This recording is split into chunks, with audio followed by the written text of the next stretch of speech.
à venir,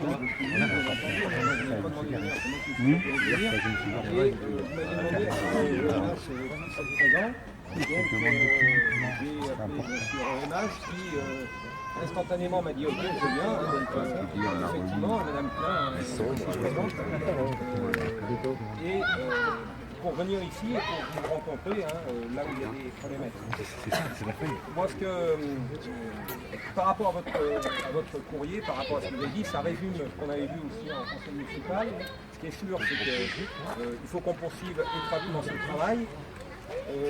Madame Klein m'a également dit que vous aviez une réunion le 13 octobre qui était déjà anticipée avant de venir au conseil municipal.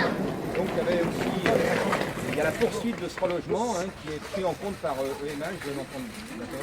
Donc pourquoi je dis ça? C'est parce qu'en fait il y a peut-être des choses qui ne se font pas, mais en tout cas il y a une volonté pour que ça avance. Pour que ça avance bien, voire que ça avance mieux. Alors moi je ne vais pas parler à la place de MH, peut-être que vous voulez dire quelques mots, Madame Klein, mais...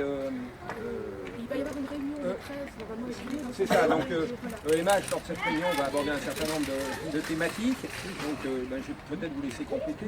Oui, alors simplement, donc, pour ceux qui ne me connaissent pas, je suis la directrice du territoire Grand Est, auquel sont rattachées les résidences Saindre-Gerbier notamment. Alors moi j'ai assisté à toutes les réunions publiques qui ont été les vôtres dans le cadre du relogement, donc je connais la plupart d'entre vous.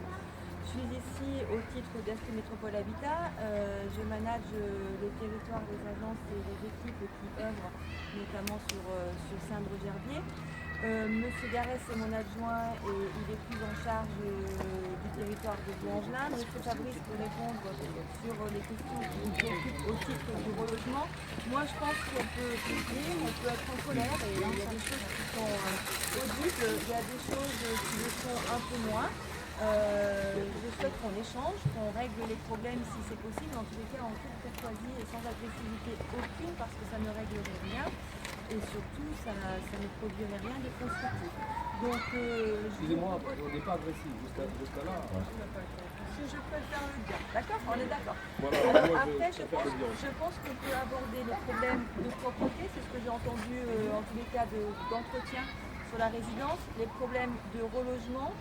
Après, ce que vous vivez, c'est pas facile et vous pouvez en parler mieux que quiconque parce que moi, je peux pas en parler. ça date pas d'aujourd'hui. Oui, mais ça, je C'est l'entends, pas madame. d'aujourd'hui, ça fait quand même pas mal de temps. Ça fait depuis déjà quand il y a eu le bruit des charmeaux, l'hygiène et pas de parking, surtout ça. On a traité des PV comme ça, tout bas. On a eu des PV parce que on nous a détruit notre parking. On nous a soi-disant promis un parking provisoire. Il n'y a pas eu. Vous voyez bien, On nous a dit on non garde nos parce que ça voitures coûterait trop cher. sur les trottoirs, on garde nos voitures et après le lendemain on a une amende. C'est pas normal ça aussi. On nous a promis un parking, on nous a laissé à l'abandon. Nos voitures, on les garde n'importe où. Peu importe, on nous a enlevé un parking, on mettait nos voitures. Peu importe. Voilà. Alors, il y a une insatisfaction parce qu'on continue au cadre de la profonde C'est l'horreur, je veux dire ça. Ça, j'entends C'est pas. l'horreur. Et vous pouvez en parler à d'autres personnes parce que moi, Exactement. On prend des photos, on a fait des vidéos, on a envoyé ça à la service d'hygiène. On a fait beaucoup de choses et on n'a jamais été entendu. Ça, c'est pas normal. On vit dans une ville, on est quand même en 2016, on essaie de se voir, de s'écouter, de se parler. Et regardez l'endroit où on vit. Dans l'humidité, vous voyez, je suis rentrée chez moi, c'est tout noir, les murs elles sont tout noirs. Pourquoi? Parce qu'on n'a pas d'aération. Les murs, elles dégoulinent d'eau tous les matins. C'est pas la condensation. Les enfants, ils tombent malades à cause de ça. Mon fils, il a eu de l'asthme à cause de ça. On le met pareil. Moi, je paye mes charges et mes loyers, je suis à jour, vous allez pas en soucier. Ça, c'est chez moi. Du relogement, c'est toujours, ça stagne, toujours pareil. Toujours l'insatisfaction, toujours le même problème. Ce que je voulais vous dire, c'est qu'il y a quand même un travail qui a été fait. C'est visible, il y avait 100 il y a 198 logements de mémoire, il y a 174 personnes qui étaient relogées donc, depuis juillet 2013. Donc il reste 12 familles. Il reste 12 familles effectivement. Les conditions de vie doivent être effectivement acceptables. Hein, c'est vrai qu'il reste 12 familles qui doivent être acceptables. C'est moins d'une vingtaine, monsieur. Mais ce que je veux dire par là, c'est qu'il y a quand même un travail qui a été fait de relogement, etc. Donc il reste effectivement une douzaine de familles.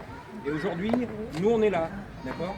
Donc vous dites qu'on ne vous entend pas, vous voyez, on est là. Donc pour vous dire qu'aujourd'hui, Déjà, c'est des voix